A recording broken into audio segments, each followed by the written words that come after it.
Hai Sobat Sukses, kali ini saya akan membahas kasus yang cukup pelik untuk Anda pikirkan, yaitu terkait dengan gaji Anda ke depannya akan dipotong iuran tapera ya, atau tabungan perumahan rakyat setelah yang satu ini.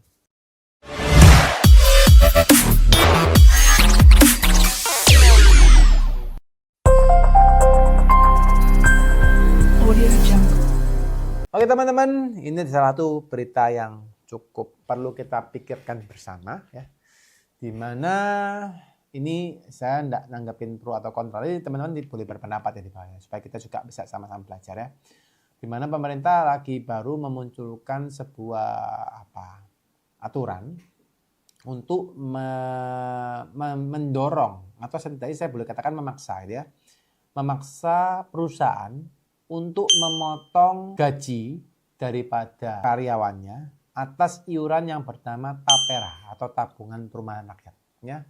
By the way, selama ini mungkin yang sudah dilakukan oleh perusahaan saat ini itu adalah memotong iuran berupa BPJS karena itu kewajiban ya. Meskipun dalam pelaksanaannya kadang-kadang juga banyak yang mendapatkan komplain terkait dengan pelayanan BPJS ya. Tapi ya masih cukup oke ya, karena beberapa orang yang melaporkan saya bahwa ya masih cukup terbantu lah daripada ketentuan-ketentuan yang diberikan di BPJS ya. Meskipun ada juga yang merasa nggak happy karena nggak pernah klaim atau pelayanannya lambat dan sebagainya. Itu plus dan minus ya, saya nggak berani komentar yang terlalu gimana. Ada lagi iurannya sudah dipotong adalah iuran JHT ya, JKK, JKM ya, tunjangan tenaga kerjaan ya, iuran BPJS tenaga kerjaan, di mana memang iuran hari tua ini memang sama oleh pihak BPJS seharusnya ya itu dikelola dan akan menjadi salah satu dana pengembalian di kemudian hari kalau seandainya berkembang ya, dan harapannya berkembang. Memang dalam posisi ini saya belum bisa banyak berkomentar apakah seperti apa pengelolaannya ya, karena untuk pengelolaan dana pun dengan ratusan masyarakat Indonesia, bukan ratusan juta masyarakat Indonesia, itu bukanlah hal yang gampang. Tapi yang terbaru ini adalah tapera, di mana perusahaan diwajibkan untuk memotong iuran tabungan perumahan rakyat untuk pekerjanya, ya, untuk karyawannya.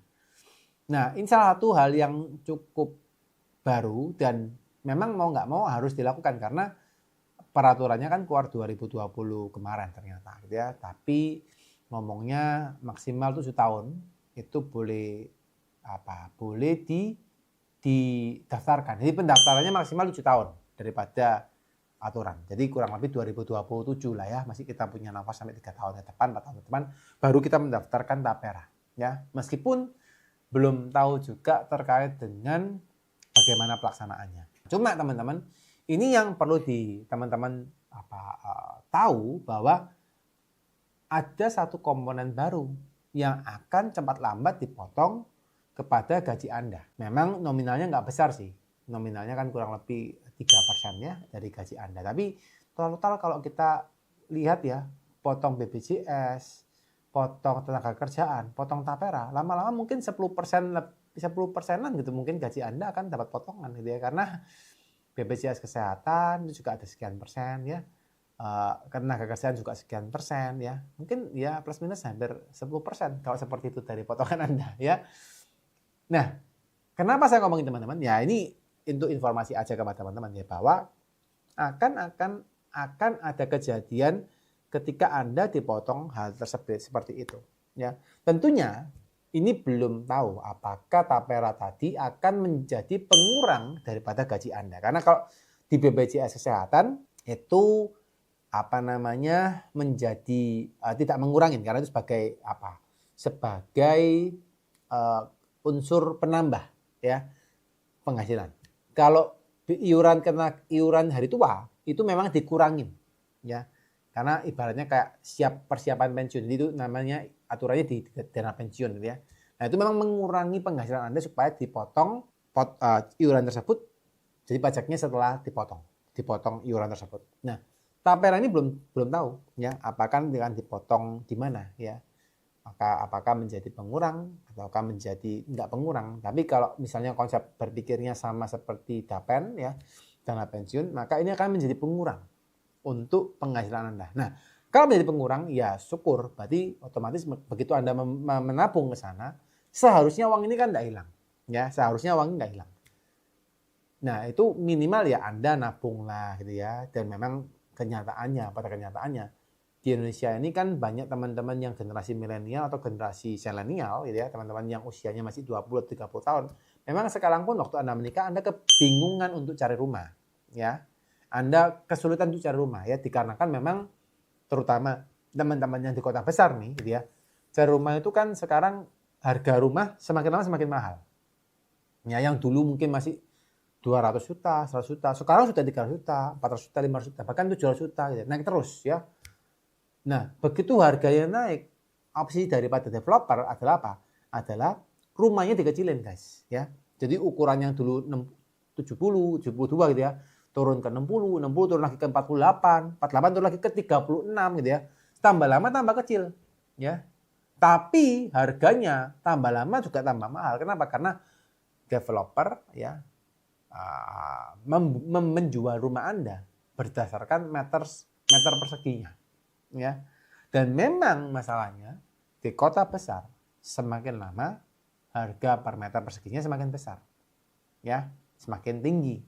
Maka mungkin karena itulah pemerintah menyiapkan namanya dana tabungan perumahan rakyat. Ya, Tapera tadi. Untuk bisa mengakomodir kalau seandainya saja Anda itu belum bisa membeli rumah. Ya. Tapi di mana rumahnya? Nah, saya belum berani komentar. Apakah rumahnya dekat kota, atau jauh dari kota, atau sangat jauh dari kota. Nah, ini yang belum kelihatan. Ya, langkah pemerintah kemana? Dan saya nggak berani berkomentar. Ya, tapi kalau memang pemerintah menyiapkan seperti di luar negeri, misal saja nih, tanah terlalu mahal. Tapi mereka menyiapkan lokasi yang nggak jauh. Plus, tapi mereka siapin MRT itu ya. Kan ada di kota negara-negara maju. Mereka nyiapin MRT. Ya, akhirnya apa? Meskipun mereka tinggal jauh, tetap kerjanya aman karena langsung pakai kereta yang notabene cepat ya dan mempersingkat waktu, antrinya nggak terlalu panjang dan Anda pasti sampai tepat waktu. Wah, misalnya ya.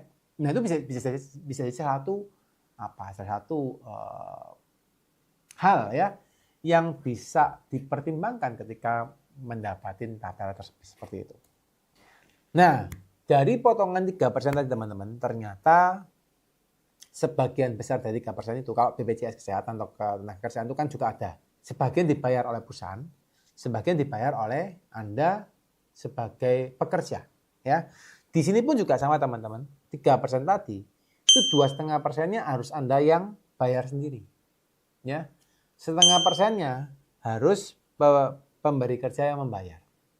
Jadi, konsepnya sama kurang lebih. Cuma ini persentasenya kelihatannya lebih banyak Anda yang bayar daripada pemberi kerja yang bayar. Ya. Nah, ya plus minus ya saya ngomong ya. Saya belum tahu bagaimana penerapannya ya. Tapi memang harus dijelaskan di informasi ini bahwa itu disyaratkan, yang diwajibkan.